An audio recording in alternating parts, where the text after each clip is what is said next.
Hello दोस्तों, आज हम लोग मेरठ आए हैं भावना के घर। भावना की बहन है और भावना की मम्मी है। इनके ऊपर 29 जून 2005 में अटैक हुआ था और एक 60 साल के व्यक्ति ने इनके ऊपर एसिड फेंका था, जिससे भावना नहीं बोल सकती है। बहुत परेशानी हुई है इन्हें और इसकी वजह से इनके पापा की भी डेथ हो गई है और काफ़ी परेशानियाँ हुई हैं। ये उनकी मम्मी है। और आंटी बताइए। मेरी लड़की के ऊपर तेजाब गिरने के बाद में हम आज तक उठ नहीं पाए ऊपर।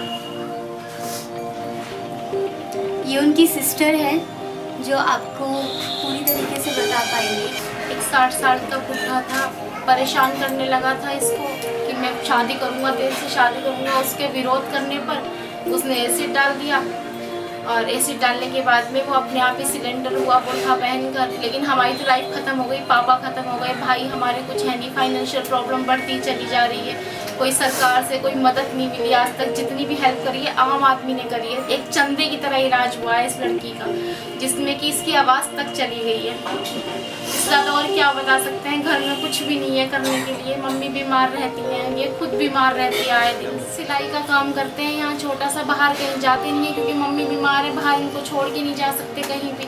इनको कोई पानी देने वाला भी नहीं है यहाँ पर। अगर बाहर चले जाते हैं कहीं तो ये खुद इतनी बीमार रहती है कि इसको गर्मी बर्दाश्त नहीं है बिल्कुल भी।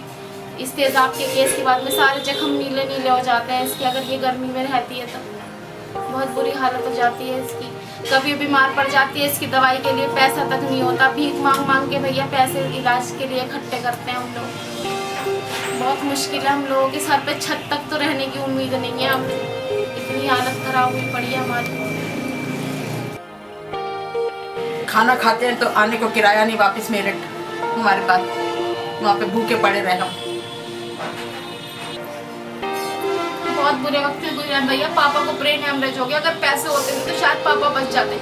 मैंने ऐसे लोग देखे हैं जिनको 5-5 साल हो गए, ब्रेन हेमरेज होके ठीक हो गए, पैरालिसिस हो गया, वो आज तक पड़े हुए, लेकिन कम से कम ठीक तो है। अपने बच्चों से बोलते थे। हमारे पापा तो एकदम 8 दिन में ही खत्म हो गए क्योंकि हमारे पास पैसे नहीं थे। अगर पैसे होते तो हम उनका इलाज भी करा देते। अभी जो आप लोगों का घर चल रहा है वो किस तरीके से? मैं सिलाई करती हूँ, दिन रात सिलाई करती हूँ। जब दुनिया सोती तब मेरी मशीन चलती है। तो आप कितना कमा लेते हैं? 70-80 रुपये रोज तो कमा ही लेती। उसी में आप लोगों की दवाइयाँ, आप लोगों का खाना, उसी में ये सब कुछ। थोड़ा बहुत मेरा बेटा लिफाफे वगैरह खलते वगैरह बनाता है रात को। कितना पैसा लगा है अभी तक भावना के ऊपर सर्जरी में? पैसे 2-2.5 लाख रुपए तो लगे क्या, जो पब्लिक से मिला है। एक पैसे का हिसाब है मेरे पास। सब सरकारी हॉस्पिटल? हाँ, सब सरकारी अस्पताल में, क्योंकि दवाइयाँ तो सब बाहर की आती थी। बस यहाँ से दिल्ली जाना आना, दिल्ली जाना आना। तो दिल्ली के हॉस्पिटल में कौन सा हॉस्पिटल? LNJP लोकनायक जयप्रकाश में। तो अभी कितनी सर्जरी बाकी है भावना? मैं वो हॉस्पिटल में ये कहा था 2 बार में नाक बन जाएगी इसलिए, लेकिन नाक बहुत रिस्की है। अब उन्होंने मना कर दिया। उन्होंने कहा फोरहेड पे एक बैलून लगता है जो 24 घंटे पहले लगता है, फिर उसको फोल्ड करके बना दी जाती है नाक। लेकिन उन्होंने बोला है कि ना वो 40,000 रुपये का आएगा, 3 बैलून चाहिए।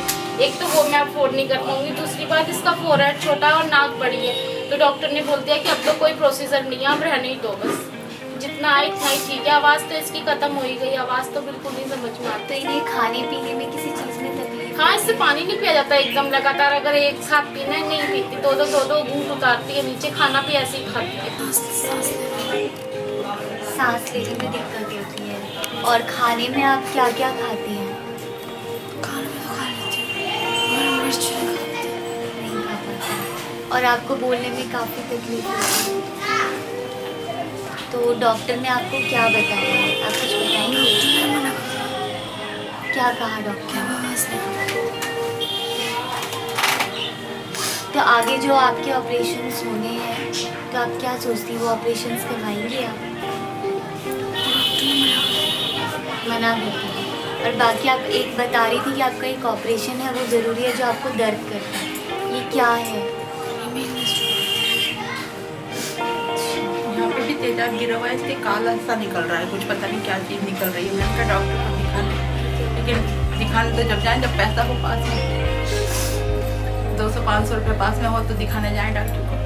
तो आप लोग दिल्ली में ही दिखाया और या मेरठ के भी किसी हाँ, हॉस्पिटल? मेरठ में तो मैम बिल्कुल ही मना कर दिया था डॉक्टरों ने। यहाँ कौन से प्लास्टिक सर्जन थे ना, ये यहाँ पे मेडिकल कॉलेज में डॉक्टर VS सिंह थे, इन्होंने अपनी टीम बुलाई थी पूरी, तो इन्होंने मना कर दिया था। इन्होंने कहा था यहाँ नहीं हो सकता ये इलाज, आप दिल्ली जाइए। उन्होंने मुझे डॉक्टर PS भंडारी के बारे में बताया था। उसके बाद इनकी ड्रेसिंग्स होती थी, पट्टे, वो किस सब तरीके दिल्ली, से? सब दिल्ली में मतलब वहीं हाँ, रहते थे आप? ना मैं लेके जाती थी इसे, ऑपरेशन करा के ले आती थी इसे, तीसरे चौथे दिन छुट्टी दे दिया करते थे वो लोग। फिर जाती थी, बुधवार और शनिवार को बुलाते थे तो जब जाती थी बस से जाती थी भैया। तो उसमें तकलीफ होती थी? हाँ मैडम, तकलीफ होती थी। सारे यहाँ खाल ले रखी, सारे टाँके वाँके आए हुए, ऐसी जाती थी, टाँके भी टूट जाते थे इसके।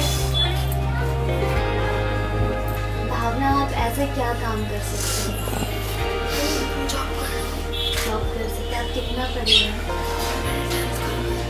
अच्छा, उसके अलावा आपने कुछ सिलाई या कुछ भी ब्यूटिशियन का कुछ? ये डॉक्टर क्या बैठते? आज हम लोग भावना के घर आए और आज हम लोगों ने भावना के घर पे पूरी सिचुएशन देखी और भावना के हालात बहुत ख़राब है। उनके पापा की भी डेथ हो चुकी है, आगे अभी भावना का ट्रीटमेंट भी नहीं हो रहा है। ना सरकार की तरफ से कोई भी सपोर्ट नहीं आया। सरकार बोलती बहुत कुछ है, करती कुछ भी नहीं है। आज हम लोग भावना के सपोर्ट में खड़े हैं और आप लोग भी आगे बढ़िए और भावना के सपोर्ट पे खड़े होइए।